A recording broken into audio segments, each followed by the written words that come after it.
Hello and welcome to the MHG podcast. As usual, life can be a little bit miserable, life can be a little bit dark, so we're here to bring you as much joy and as much light as possible. 100% here is Stu, and 99.58% here is me, because I'm missing half my big toe, but apart from that, we're here. How you doing, Stu? Yeah, soldiering along.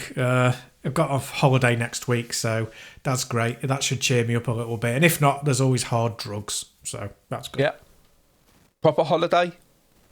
Yeah. Going away. So just away for a few days and hide away in a shack and hopefully not drink myself to death or anything like that.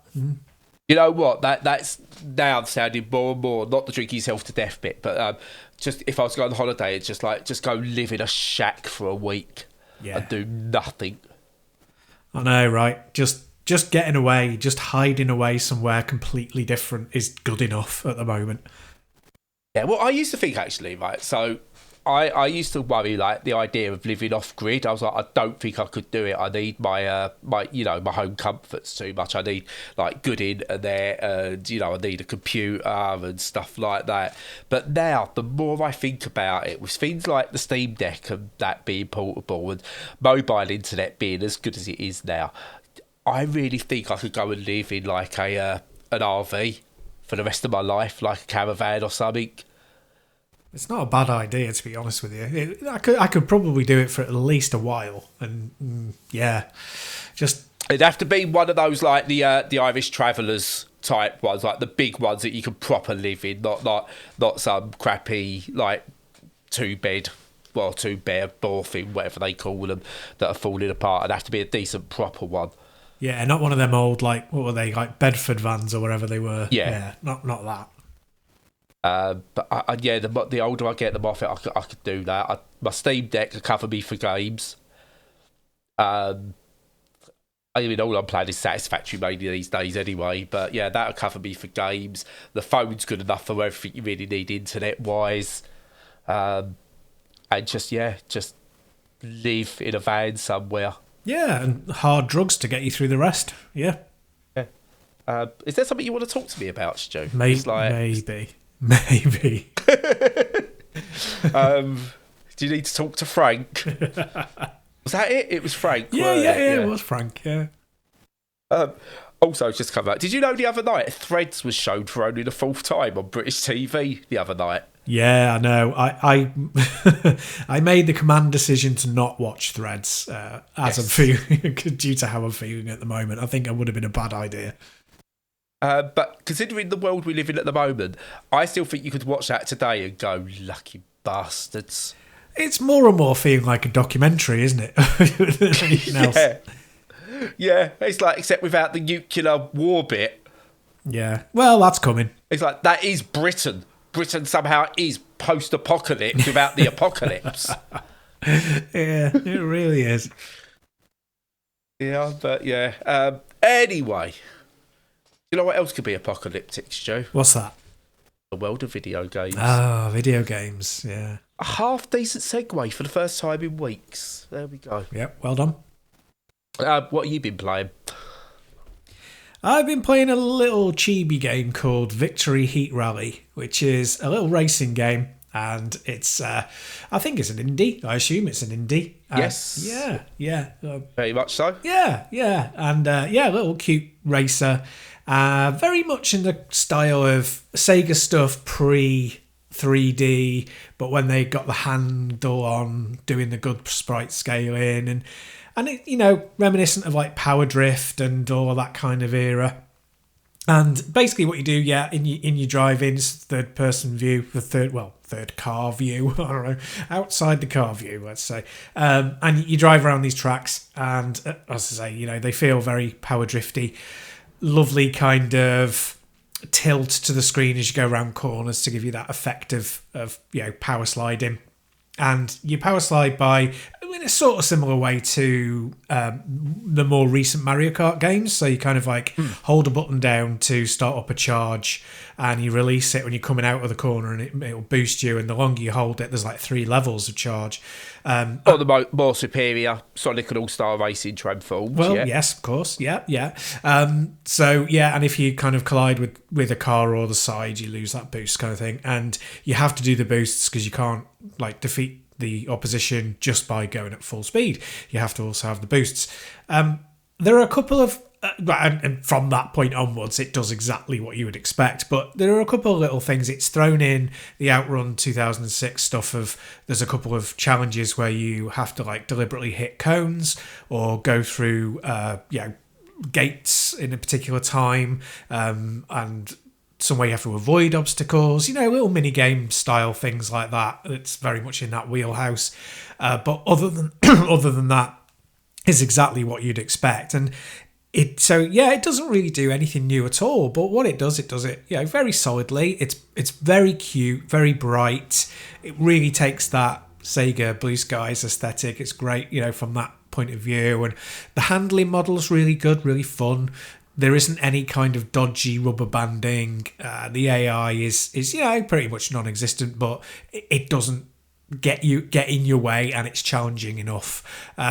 Very well balanced, good technically, very pretty to look at. Absolutely nothing new under the sun, but fun, diversion really. Yeah, no, I've played this as well, and you're spot on. It doesn't do anything new. What it feels like to me is if we never went down the route of PlayStation 1 and 2 and then all of a sudden going graphics, this feels like the natural continuation of what SNES racers would have become. It looks beautiful, but it looks like it could easily be on the SNES, but we're getting performance and motion from it. It just wouldn't have been possible on the 16-bit machines. As I think it looks stunning. I like it's kind of got that Mode 7 aesthetic to it, from like, let's say, Mario Kart and F-Zero and stuff like that. And I really, really like it. You're right, it doesn't do anything, I say, that's groundbreaking. But what it does really, really, really well. And it's just, it's the quintessential pick up and play fun little indie title. Yeah, completely. Not going to change anybody's world, but it's a really good not evolution, but continuation of that style. And yeah, I love it. I mean, it does make me go, oh, I really do wish that there were people producing like new games that weren't throwbacks, that take racing games in a new direction and new and exciting, that aren't simcade or simulation. But hopefully that day will come one day. But I mean, this isn't it, but I'm not criticizing it for that. It's a good laugh. Yeah, no, I'm totally with you, and it's really well priced. £15. It's one of those I think you could happily. It runs perfectly on the Steam Deck, as obviously I'm sure you're aware. That you could just buy it. You'll rinse it for a couple of hours, play some other stuff, maybe in a few days go back, rinse it for another couple of hours. And if you fancy it at some point, you've got local and, I believe, online split screen. So... Yeah, that's great. Yeah. So it's got all the bells and whistles that it really needs. And I say £15 as well. It's perfectly priced. Yeah. Yeah, really. I'm glad I got this one. And I'm enjoying my time dipping in and out of it. Yeah, definitely. Me too. Yeah, that's a good one. So moving on, it is only a quick episode this week because life gets in the way. Another one I've been playing, I managed to fit this one in, is Parcel Corps, which is essentially you are a bike delivery person, and you've got to deliver packages for different companies. But it's not like a boring simulation or anything.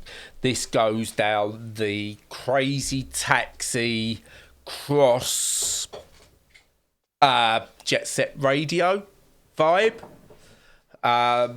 So you could do things like you've got this open world map you go on and you've got to take something from point A to point B in as quick a time as possible. And then maybe you might have to go from point A to point B to C to B to A to C to B and do it all like within a little quick time. But roads, yeah, sure, you can follow the roads, but you get encouraged to like branch out, go across lakes and building sites and various different other areas. And it's just really cool. You can do different tricks and stunts and things like that. You grind pretty much any rail you'll see, which is something you'll definitely want to be doing. And yeah, you get rewards for making your deliveries. The better you do, the more money you get. The more money you get, the more upgrades and like visual upgrades and stuff you can buy, and the more you unlock. So you start off with maybe a couple of companies you work for, but then you can work for some extra ones, and you go around the map and you use your phone to scan QR codes, to find new people to do jobs for. Everything's on your phone, so the map's on your phone, your jobs are on your phone, everything that's there that you do is on there. So you're literally tied to your phone as an Uber style delivery person. It's lovely and colourful, which is really, really, really good. I think the core gameplay loop works really well. In terms of, again, pretty much like Victory Heat Rally, pick it up, play it for an hour maybe, and put it down again, and you're going to pretty much maybe do that constantly, every other day, every day, whatever. And as I say, there's all different factions, and there's plenty of content there, and like slightly different biomes that you can go in and out of as you progress further. Couple of minor issues I've got with it. One, the performance at the time of speaking is all over the shop, but they are aware and there should be a patch. You get lots of slowdowns, audio's out of sync, and things like that. I think the bike controls are nearly there, but, and there is a bit of a big but with this. The problem I've got is it's very easy to lose momentum, and it can be quite easy to lose track of where you're going. You've got to really learn the maps. I don't think the map you get in the phone is great. So you've really got to rely on learning where you're going and learning routes, which you eventually do, and it becomes fine. But I think it needs to be a bit better when it comes to onboarding there. But they are only minor things, and I'm just enjoying my time with it. The interesting thing is Ben Potter from Triple Jump. He's in it. He lends his voice to it, and he's like a news anchor at the start, which is really cool. I like Ben Potter. I like his voice. But I like him. And he adds a lot of personality to the game, which is really, really good. But overall, yeah, really, really interesting game with some issues that they do need working out. Yeah, fair enough. I mean, the reactions on Steam seem to be mixed to it. I guess that's probably based on the same stuff, like all technical issues. Yeah, I'd imagine so. I'm just having a look now as it goes, and yeah, most of the negatives are to do with performance, and you can't argue those. There are performance issues, but as I said, the devs are completely aware and they are trying to fix it. There's two options for running it on Steam Deck. One's Vulkan and one is DirectX. Vulkan just does not work, and DirectX does, but it's choppy and horrible. That being said, I've not really messed around with trying different Proton versions. I've just stuck with the core with it because the game runs, and I say on the whole, it runs fine. Yeah, that's good. Yeah, in terms of the difficulty, I don't know if it's one of those that sometimes the developers when they're playtesting it, when they're playtesting their game, when they get so good at it, they're like, oh, we need to put something in that makes this a bit more challenging, or that erases that kind of simplicity. And it sounds like they might have done that with the momentum. You know, they might have gone, oh, but we've got momentum all the way through this level. And it's too simple, and therefore we've got to make that a bit more challenging. Do you reckon that might be behind that? No, I don't think that is the case. I think the momentum issue comes from not understanding the map. If you remember when you would have played Jet Set Radio, the more you learned the area, the more the smoother you could get around, and it just became seamless. But when you first played, it's a bit like you're a bit stop, okay, now I want to go up there kind of thing. It's like that, but because it's such a vast area, and there's a lot of variation, it just is the first couple of hours just were a bit too stop-start. And I say the map's not great because you're trying to follow the map. I think it could do with maybe some more like on-screen guidance as to where you're going. So the crazy taxi arrow would be really helpful here. And that would allow you to concentrate on like finding the rails and the good areas to jump and do tricks. The issues with the momentum are purely from a disconnect between knowing where you're going and learning the map. Yeah, no, fair enough. Yeah. It's one of those I'll probably keep my eye on, and when they've fixed all the issues, I might dip into it. Yeah, it's very unique. It's a unique game. I say it's taking Crazy Taxi without doing the taxi thing. It's taking Jet Set Radio without just being Jet Set Radio, and it's made its own thing. And I think for that reason, it is worth your attention. Now, we mentioned the price of Victory Heat Rally being spot on. This is 30 quid. And that could be a bit off-putting. I hate saying I don't think there's 30 quid's worth of value there, but at the same time, it's a bit steep to take a risk on. Yeah. You really got to know what you want if you're paying that for it. That's the one thing I would say. Yeah. I mean, the market does tend to sort of fall into price brackets, doesn't it? And you kind of know what level of polish and sophistication you're expecting from that amount of money. And it doesn't really mean that that's fair. just the way it is, isn't it? And I don't think... I mean, I see it's on sale for $26.99 at the moment, but even at that price, I think that's probably a little too high, even if it was running perfectly well. I'd wait for it to be personally around the 20 quid mark or lower before I would start thinking about it. Yeah, I mean, I'd pay a £5 just to listen to Ben Potter, so there's that part of it. So he's got an amazing voice, he really has. Good. New boyfriend for you? Yeah, that's cool. Yeah. Better voice than yours, Stu. Oh, that's harsh. Yeah, I don't know. He's just got one of those that I could, like, when I watch triple jump stuff, like, the triple jump content isn't always great, but him and Peter Austin, they bounce off each other so well. I actually really enjoy listening to them. Yeah. It's, the content's almost secondary. It's like when people listen to us, Stu.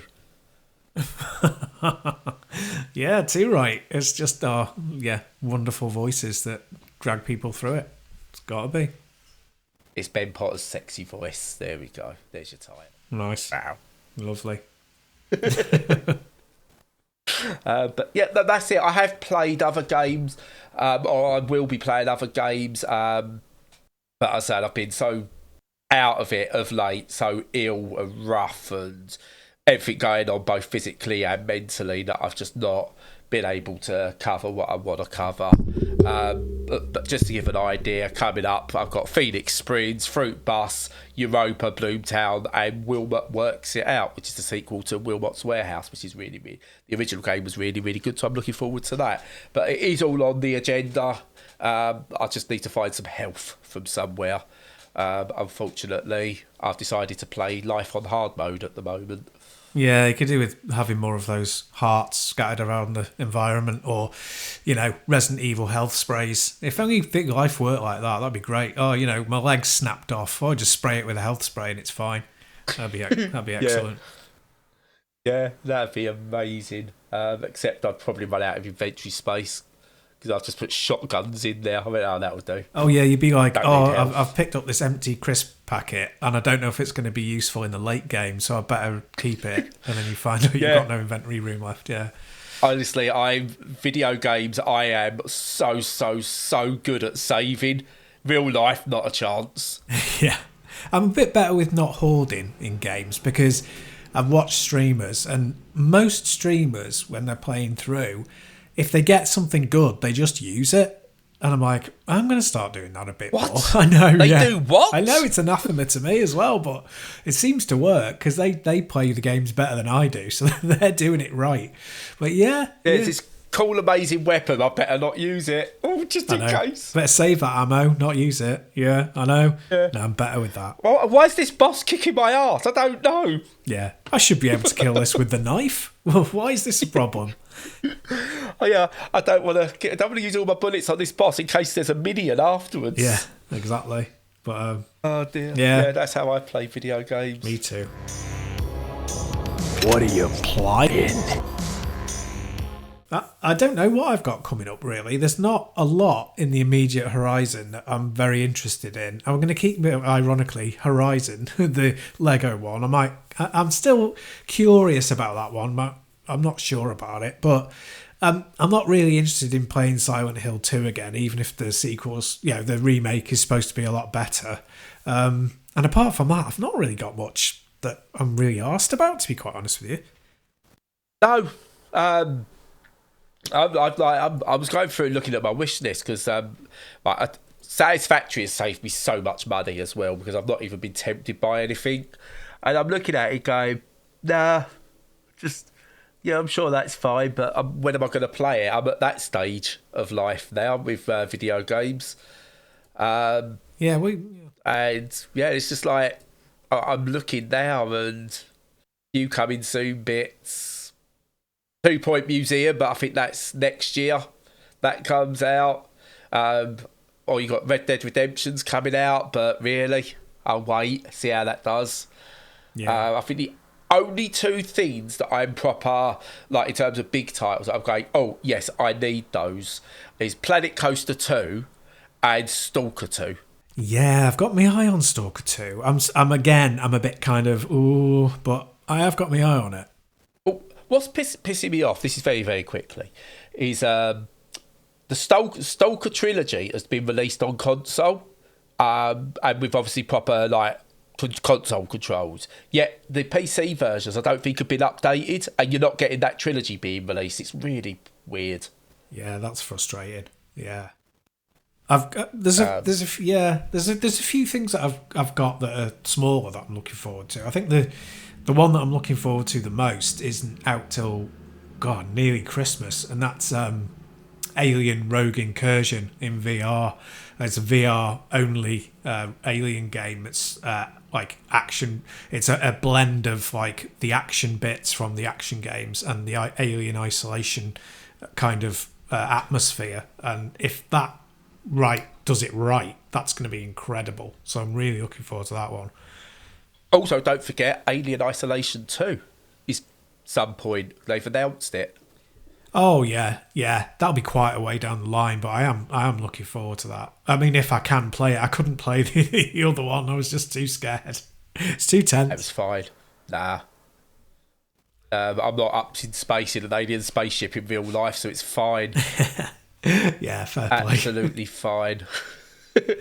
But yeah, no, I'm just looking at nothing. There's not much inspiring me at all at the moment. I think I'm in that stage of the year where I've got my games that I do enjoy and they are scratching that itch perfectly. Yeah, I'm enjoying what I'm playing. I'm most of the way through Zelda, but not to the end. I think I'm about probably 80% or more through, so quite far through. But yeah, that's been great. And there's a few I've got that are out that I might want to get. Like, I keep not being sure about Tactical Breach Wizards, whether it would be in my wheelhouse. Have you played that one? Oh, it's brilliant. Yeah. But I will say, I don't know if it's in your wheelhouse. Yeah, no, fair enough. Yeah. I really, really like it. I think it's outstanding. The writing's really good. The actions, like the actual tactical side of it's done in a way that's really simple to understand, but allows you to play and stuff like that. And yeah, it's really, really good. It's up there as one of my potentials for the year. Yeah, I might take a punt on that because I can like some strategy games. I can. So I might buy it and refund it if I don't like it. Yeah. There's a big sale due up soon, isn't there? Is it the autumn sale due? I suppose it might crop up in that, yeah. So I'd imagine it'll be in that.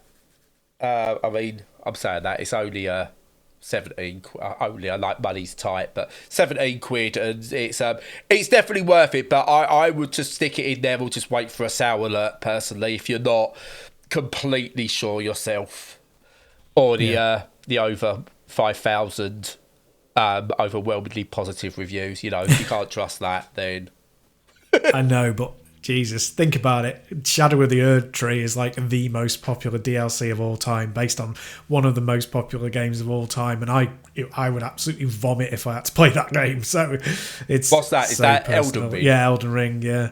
I nearly decided to buy that DLC, and I've not even played past the first 20 minutes of the main game. Why am I even thinking about the DLC? Yeah, that's Brad. That's a definite Brad moment. But Brad is improving, because Brad went, no, let's not get that. Actually, let's remove it from the wish list because you're not tempted then. You do not need it. Good on you. Excellent choice. But with that, I think the outro's been longer than the main podcast so far, so I'm gonna shut it up now, Stu. It's always good to check in though on what's around and what's interesting.